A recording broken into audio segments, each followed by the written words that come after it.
दोस्तों आज की इस वीडियो में जो भी 10 जुलाई सुबह तक के करंट अफेयर्स हैं वो करवाए जाएंगे और साथ में उनको डिटेल में भी करवाया जाएगा। तो आप इस वीडियो को शुरू से लेकर अंत तक जरूर देखना। दोस्तों आप इस वीडियो को लाइक जरूर कर दीजिएगा। अगर आप चैनल में नए हैं तो चैनल को सब्सक्राइब कर लीजिएगा और वीडियो को शेयर कर दीजिएगा। हाल ही में भारतीय क्रिकेट टीम का हेड कोच किसे नियुक्त किया गया है? राहुल द्रविड़, गौतम गंभीर, महेंद्र सिंह धोनी या उपरोक्त में से कोई नहीं? किसे किया गया है जी हेड कोच भारतीय क्रिकेट टीम का पुरस्कार? गौतम गंभीर को। गौतम गंभीर को क्या हाल ही में भारतीय क्रिकेट टीम का हेड कोच नियुक्त किया गया है। राहुल द्रविड़ जी थे जो उनका कार्यकाल T20 विश्व कप के बाद से समाप्त हो गया था। ठीक है, कार्यकाल कब समाप्त हो गया था? T20 विश्व कप के दौरान। ठीक है जी। अब हाल ही में क्या है, गौतम गंभीर को हमारा जो है इंडिया क्रिकेट टीम का हेड कोच नियुक्त किया गया है। ठीक है जी, गौतम गंभीर जी को। अब क्या है, क्या आईसीसी के, ठीक है, बीसीसीआई के अध्यक्ष है जो जय शाह द्वारा ट्वीट कर जानकारी दी गई कि हाल ही में क्या है, गौतम गंभीर को भारतीय क्रिकेट टीम का हेड कोच नियुक्त किया गया है। अब गौतम गंभीर जी का कार्यकाल कब तक रहेगा? ये 2027 तक रहेगा। ठीक है, जुलाई 2024 के अंत में श्रीलंका श्रीलंका दौरे के दौरान क्या है, गौतम गंभीर अपना कार्यकाल शुरू करेंगे। नेक्स्ट क्वेश्चन देख लेते हैं जी, हमारा कौन सा है। नेक्स्ट क्वेश्चन है हमारा, हाल ही में भारत में न्यूज चैनल की सबसे बड़ी संस्था NBDA the news broadcaster and digital association का अध्यक्ष किसे चुना गया है? बताओ जी, श्वेता सिंह, अंजना ओम कश्यप, नवीन सोनी या रजत शर्मा? किसे चुना गया है? रजत शर्मा को हाल ही में क्या है, भारतीय न्यूज चैनल की सबसे बड़ी संस्था the news broadcaster and digital association का अध्यक्ष चुना गया है। रजत शर्मा जी कौन है? ये इंडिया टीवी के, ठीक है जी, इंडिया टीवी के चेयरमैन है ये। और क्या है, ये चेयरमैन है और एडिटर इन चीफ है। एडिटर इन चीफ है। ठीक है जी। इन्हें हाल ही में क्या है, NBDA का अध्यक्ष चुना गया है।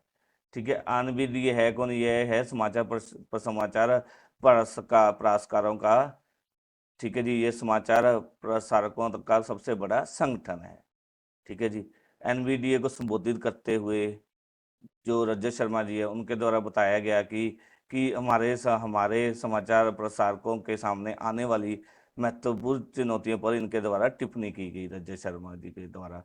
ठीक है, उन्होंने कहा कि समाचार उद्योग को बदनाम करने की कोशिश की जा रही है। ठीक है, कोशिश की जा रही है समाचार प्रसारकों पर लगातार हमले करने के लिए डिजिटल मीडिया के एक वर्ग का दुरुपयोग किया जा रहा है। हमें इस खतरे लड़ने के लिए मिलकर काम करना होगा। यह टिप्पणी उनके द्वारा रजत शर्मा के द्वारा अध्यक्ष चुने जाने के बाद दी गई है। ठीक है जी। उन्होंने क्या है, समाचार उद्योग में आने वाले दबावों पर जोर देते हुए आगे कहा कि हमारे संवादकों, एंकरों और पत्रकारों को निशाना बनाया जा रहा है। वे जबरदस्त दबाव में काम कर रहे हैं क्योंकि उनकी विश्वसनीयता को लगातार खतरे में डालने के लिए एक पारिस्थितिकी तंत्र बनाया गया है। आगे नेक्स्ट क्वेश्चन देख लेते हैं जी। नेक्स्ट है, विश्व में क्रिकेट के तीनों फॉर्मेट को मिलाकर सबसे ज्यादा मैचों में कप्तानी करने वाला खिलाड़ी कौन है? T20, ठीक है जी, वनडे और टेस्ट, तीनों फॉर्मेट को मिलाकर अंतर्राष्ट्रीय क्रिकेट में सबसे ज्यादा मैचों में कप्तानी करने वाला खिलाड़ी कौन है? ये है जी महेंद्र सिंह धोनी। ठीक है जी, महेंद्र सिंह धोनी तीनों फॉर्मेट T20, वनडे और टेस्ट, ठीक है जी, में इनके द्वारा क्या है, कुल कितने मैचों में? 332। ठीक है, इनके द्वारा कितने? 332 मैचों के अंदर कप्तानी की गई। इस दौरान उन्होंने क्या किया, 178 मैच जीते। ठीक है, विन 178, लॉस हारे कितने हैं? 120। ठीक है, और टाई टाई हुए हैं 6। ठीक है जी, और ड्रा कितने हुए? ड्रॉ हुए हैं, ड्रा कितने हुए हैं टोटल? ड्रा हुए 15 मैच। ये है महेंद्र सिंह धोनी जी का। रिक्की पोंटिंग ने आ गया दूसरे नंबर पर। कौन है? ऑस्ट्रेलिया के रिक्की पोंटिंग है। उन्होंने कुल कितने मैच खेले? 324। उनमें से विन कितनों में हुए हैं? 220 में से। ठीक है जी, हार 77 में से, सिर्फ 77 में हारे हैं। ठीक है जी, 2 मैच टाई रहे। ठीक है जी, और 13 मैच ड्रॉ रहे। रिक्की पोंटिंग जी दूसरे स्थान पर है। ठीक है, फर्स्ट पे महेंद्र सिंह धोनी जी है। स्टीफन फ्लेमिंग है जो, वो तीसरे स्थान पर हैं। ठीक है जी, ये कहाँ के हैं? न्यूजीलैंड के। ठीक है, प्लेयर है जिन्होंने टेस्ट, इन्होंने भी के टेस्ट, वनडे, ठीक है, और T20 के अंदर, ठीक है, तीनों फॉर्मेट के अंदर इन्होंने कप्तानी की। जिसमें से क्या है, स्टीफन फ्लेमिंग को कितने मैचों में की है? 303। ठीक है, इसमें से जीते कितने हैं? 128, हारे 135। ठीक है, ड्रॉ कितने हुए हैं? 25, और 2 मैच टाई रहे। स्टीवन फ्लेमिंग जी कौन सा स्थान पर है? तीसरे स्थान पर। आगे है ग्रिम स्मिथ, ये कौन सा स्थान पर है? ये है चौथे स्थान पर।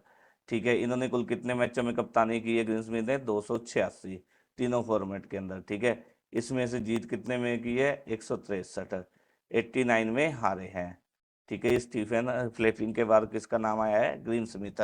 इन्होंने कुल कितने मैच के में कप्तानी की है? 286, वनडे, T20 और टेस्ट के अंदर। ठीक है जी, 163 इनके द्वारा जीते गए, 89 हारे गए, एक मैच इनका टाई रहा।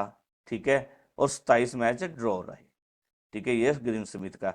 और अगर बात करें पांचवें नंबर पर, पांचवें नंबर पर जो है एलन वार्डर हैं। ठीक है, ये कहाँ के हैं?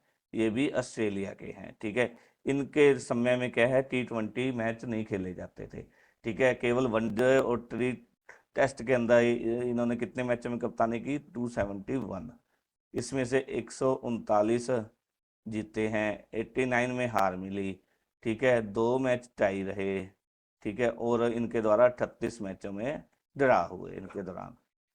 ठीक है, इस तरह से क्या है, तीनों फॉर्मेट के अंदर सबसे ज्यादा कप्तानी करने वाले खिलाड़ी महेंद्र सिंह धोनी 1 नंबर पे है, रिक्की पॉन्टिंग दूसरे नंबर पे है, स्टीफन फ्लेमिंग तीसरे नंबर पे है, और ग्रिम स्मिथ चौथे, और ऑस्ट्रेलिया के जो एलन बार्डर है वो 5वें नंबर पे हैं। आगे देख लेते हैं जी हमारा क्वेश्चन। आगे हमारा क्वेश्चन है, हाल ही में राष्ट्रपति पुतिन द्वारा किसे रूस के सबसे प्रतिष्ठित नागरिक पुरस्कार से सम्मानित किया? बताओ जी, किसे किए गए? नरेंद्र मोदी, जस्टिन ट्रूडो, ठीक है, डोनाल्ड ट्रंप, और उपरोक्त में से कोई नहीं। ये किए गए भारत के नरेंद्र मोदी जी को। ठीक है, राष्ट्रपति पुतिन है जो रशिया के, उनके द्वारा हाल ही में रूस के सबसे प्रतिष्ठित नागरिक पुरस्कार से सम्मानित किया गया है। इस दौरान पीएम मोदी ने क्या कहा? इस दौरान पीएम मोदी ने कहा कि मैं हृदय से आपका आभार व्यक्त करता हूं। यह सम्मान केवल मेरा सम्मान नहीं है, पूरे भारत के 140 करोड़ भारतवासियों का सम्मान है। उन्होंने आगे कहा कि भारत और रूस की सदियों पुरानी मित्रता रही है। ठीक है जी, मित्रता रही है, यह हमारी स्पेशल प्रिविलेज पार्टनरशिप का सम्मान है। पिछले लगभग 2.5 दशक इनके द्वारा क्या गया, पिछले लगभग 2.5 दशक के दौरान के है आपके नेतृत्व के में भारत और रूस के संबंध सभी दिशाओं में मजबूत हुए हैं, हर बार नई ऊंचाइयों को प्राप्त करते रहे हैं। अपने दोनों देशों के बीच जिन संबंधों की नींव रखी थी वो और भी निखरी है। ठीक है जी, आगे देख लेते हैं नेक्स्ट क्वेश्चन। आगे क्वेश्चन है जी, हाल ही में राष्ट्रपति द्रौपदी मुर्मू ने, राष्ट्रपति कौन है जी? हमारी भारत की राष्ट्रपति द्रौपदी मुर्मू जी द्वारा कौन से राज्य में स्थायित्व के लिए जीवन शैली अभियान की शुरुआत की है? बताओ जी, कौन से राज्य के अंदर ये की है? उड़ीसा के अंदर। वो थर्ड हमारा सही आंसर है। ठीक है, उड़ीसा के कहां पर? भुवनेश्वर में, भुवनेश्वर के अंदर। ठीक है, राष्ट्रपति द्रौपदी मुर्मू जी द्वारा स्थायित्व के लिए जीवन शैली अभियान का शुभारंभ किया है। आगे है जी हमारा क्वेश्चन, हाल ही में हरियाणा के मुख्य निर्वाचन अधिकारी किसे नियुक्त किया गया है? बताओ जी, किसे नियुक्त किया गया हाल ही में हरियाणा का मुख्य निर्वाचन अधिकारी? पंकज अग्रवाल जी को, अजय सिन्हा जी को, राजीव शुक्ला जी को, या उपरोक्त में से कोई नहीं? ये किया गया है जी पंकज अग्रवाल जी को। ठीक है जी, वरिष्ठ आईए कौन है? वरिष्ठ आईएएस अधिकारी है। ठीक है, आईएएस अधिकारी पंकज अग्रवाल जी को हरियाणा का मुख्य निर्वाचन अधिकारी नियुक्त किया गया है। ये कौन से बैच के हैं? 2000 बैच के। ठीक है, आईएएस अधिकारी हैं। ठीक है, इनको और कौन सा पद दिया गया? इनको निर्वाचन विभाग, ठीक है, विभाग, ठीक है, और कौन सा दिया है कि आयुक्त, आयुक्त और सचिव पद, आयुक्त और सचिव पद की जिम्मेदारी भी सौंपी गई है। ठीक है, इनको मुख्य निर्वाचन अधिकारी बनाया गया। इसके लिए इनको निर्वाचन आयोग का मुख्य आयुक्त और सचिव भी बनाया गया है। ठीक है। हरियाणा के जो मुख्यमंत्री जो सॉरी हरियाणा के जो पहले मुख्य निर्वाचन अधिकारी थे, उनको क्या है, अनुराग अग्रवाल जी को लोक निर्माण विभाग और सिंचाई एवं, इनको कौन सा दिया है, लोक निर्माण विभाग। ठीक है, जो पहले थे अनुराग अग्रवाल जी, ठीक है, उनको लोक निर्माण विभाग और सिंचाई एवं जल संसाधन विभाग की जिम्मेवारी सौंपी गई है। आगे नेक्स्ट क्वेश्चन देख लेते हैं जी, हमारा कौन सा है। आगे जी हमारा नेक्स्ट क्वेश्चन, हाल ही में, ठीक है जी, हाल ही में टाटा पावर सोलर सिस्टम, ठीक है, लिमिटेड ने घर घर सोलर पहल किस राज्य के अंदर शुरू की है। Tata power solar system limited द्वारा घर घर सोलर पहल किस राज्य में शुरू की गई है। ये की गई है उत्तर प्रदेश के अंदर। ठीक है जी, Tata power solar system limited ने उत्तर प्रदेश में घर घर सोलर, ठीक है, पहल की शुरुआत की है। इसका मुख्य उद्देश्य है छत पर सौर ऊर्जा, ठीक है, सौर ऊर्जा, ठीक है, माध्यम से हर घर को स्वच्छ ऊर्जा प्रदान करना है। इस मिशन की शुरुआत पीएम मोदी के संसदीय क्षेत्र वाराणसी से की गई है। इस पहल से निवासियों को पर्याप्त वित्तीय बचत और पर्यावरणीय लाभ मिलने का वादा किया गया है। इसके मुख्य लाभ और सब्सिडी के बारे में जान लेते हैं। जो टाटा पावर सोलर सिस्टम ने घर घर सोलर पहल की शुरुआत की है, उसका क्या है, इसका क्या है मतलब कि हर घर की छत पर सौर ऊर्जा लगाने पर अधिकतम कितने खर्च आएंगे, 1,08,000, ठीक है, रुपए तक खर्च तक की सब्सिडी का लाभ उठाया जा सकता है इसके अंदर, जिसमें केंद्र और राज्य सरकार की सब्सिडी शामिल है। दोनों द्वारा इसकी सब्सिडी दी जाएगी। ठीक है जी, टाटा पावर सोलर उच्च दक्षता और स्थायित्व के लिए द्विमुखी, ठीक है, मॉड्यूल के साथ अत्याधुनिक तकनीक प्रदान करता है। ठीक है, अगर हम टाटा पावर की प्रतिष्ठा के बारे में बात करें तो यह 34 वर्षों से अधिक से तथा, ठीक है जी, विशेषज्ञता के साथ टाटा पावर सोलर का लक्ष्य पूरे भारत के अंदर सोलर रूफटॉप को अपनाने में तेजी लाना है। आगे नेक्स्ट क्वेश्चन देख लेते हैं जी, हमारा कौन सा है। हाल ही में वित्त वर्ष 2023-24 में भारत की बेरोजगारी बेरोजगारी ठीक है जी, बेरोजगारी, ठीक है जी, हाल ही में वित्त वर्ष 2024 में भारत की बेरोजगारी कितने प्रतिशत रही। ये रही है 6%। ऑप्शन 1 हमारा राइट आंसर रहेगा। आगे है जी हमारा क्वेश्चन, हाल ही में किसे जून 2024 का ICC player of the month चुना गया है। जसप्रीत बुमराह, स्मृति मंदाना, 1 और 2 दोनों सही या उपरोक्त में से कोई नहीं। किसको बनाया गया जी, बताओ। ये बनाया गया है जी जसप्रीत बुमराह और स्मृति मंदाना, दोनों को संयुक्त रूप से ICC player of the month चुना गया है। ऑप्शन 3 हमारा राइट आंसर आएगा। ठीक है जी, विश्व कप में शानदार प्रदर्शन करने वाले भारतीय तेज गेंदबाज, ठीक है, जसप्रीत बुमराह के ने कप्तान रोहित शर्मा को पछाड़ते हुए जून महीने के आईसीसी के श्रेष्ठ खिलाड़ी का पुरस्कार जीता है। किसके द्वारा जीता गया, ये जीता गया जसप्रीत बुमराह जी के द्वारा। इसके अतिरिक्त जो महिला वर्ग की क्रिकेट टीम है, ठीक है, उसकी उप कप्तान है भारत की स्मृति मंदाना ने भी जून, ठीक है, मंथ का ICC player of the month बने हैं। ठीक है, इनके द्वारा भी शानदार प्रदर्शन किया गया, जिसके बदौलत इनको भी इस अवार्ड से नवाजा गया है। इस प्रकार से कौन हुए थे ICC player of the month June 24 के अंदर, ये हुए जसप्रीत बुमराह और स्मृति मंदाना, दोनों, 1 और 2 दोनों सही उत्तर है। आगे देख लेते हैं जी नेक्स्ट क्वेश्चन हमारा, हाल ही में किस राज्य द्वारा स्ट्रांग हाइब्रिड वाहनों पर पंजीकरण कर माफ किया है और इन वाहनों पर टैक्स में भी छूट का प्रावधान किया गया है। बताओ जी किसके द्वारा, ये सही आंसर आएगा ऑप्शन 2 उत्तर प्रदेश के द्वारा। ठीक है जी, उत्तर प्रदेश राज्य द्वारा स्ट्रांग हाइब्रिड वाहनों पर पंजीकरण कर माफ किया है और इन वाहनों पर टैक्स में भी छूट का प्रावधान किया गया है। ठीक है जी, इसका मतलब क्या हुआ, उत्तर प्रदेश सरकार ने हाइब्रिड कारों पर रजिस्ट्रेशन फीस माफ कर दी गई है। ठीक है जी, रजिस्ट्रेशन फीस तो माफ कर दी गई है। ठीक है, इसके अलावा रोड टैक्स है उसमें भी छूट का प्रावधान किया गया है। ठीक है जी, रजिस्ट्रेशन फीस बिल्कुल माफ, रोड टैक्स में छूट का प्रावधान दिया गया। ठीक है, यूपी सरकार के इस फैसले से, क्या है, राज्य के लोग कम दाम में हाइब्रिड कार खरीद सकेंगे। साथ ही मारुति सुजुकी, टोयोटा और होंडा कार जैसी कंपनियों को भी इसका फायदा होगा। ठीक है। हाल ही में जारी सर्कुलर के मुताबिक उत्तर प्रदेश सरकार ने क्या, हाइब्रिड और प्लग इन हाइब्रिड कारों पर क्या है, रजिस्ट्रेशन फीस में 100% की कटौती की। ठीक है, 100% माफ कर दिए गए, जो कि तत्काल प्रभाव से लागू हो चुका है।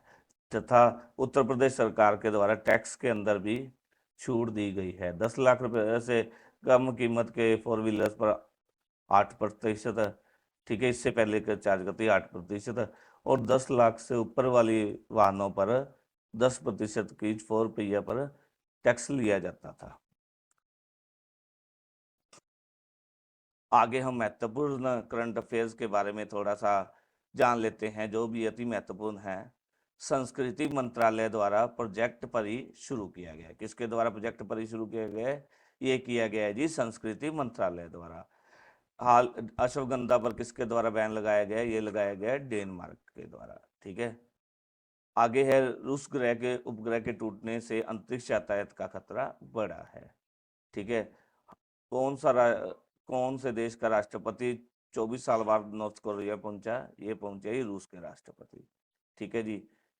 HCS टेक की अध्यक्ष रोशनी नादर को कौन सा सर्वोच्च नागरिक का सम्मान मिला? कौन से देश का? फ्रांस का। ठीक है जी। आगे है, जेन AI इनोवेशन में चीन शीर्ष पर रहा है। ठीक है जी। टीवी जो रविचंद्रन को उपराष्ट्रपति सुरक्षा सलाहकार नियुक्त किया गया है। आगे है, 30वें सेना प्रमुख के कार्यभार किसने संभाला है? उपेंद्र द्विवेदी जी ने। ठीक है जी। जो अपने भारतीय टीम का मुख्य स्पॉन्सर है 2024 पेरिस ओलंपिक का 2024 पेरिस ओलंपिक का जो मुख्य स्पॉन्सर कौन है? अडानी ग्रुप बना है। ठीक है जी।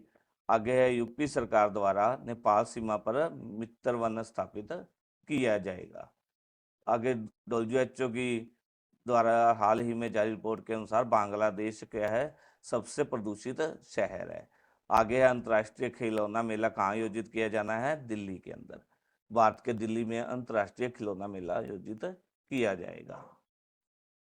आगे है, 22वां भारत रूस शिखर सम्मेलन रशिया की राजधानी मॉस्को में किया गया है। ठीक है जी। सर्वश्रेष्ठ कृषि पुरस्कार 2024 कौन से राज्य को मिला है? ये महाराष्ट्र राज्य को मिला है। ठीक है जी।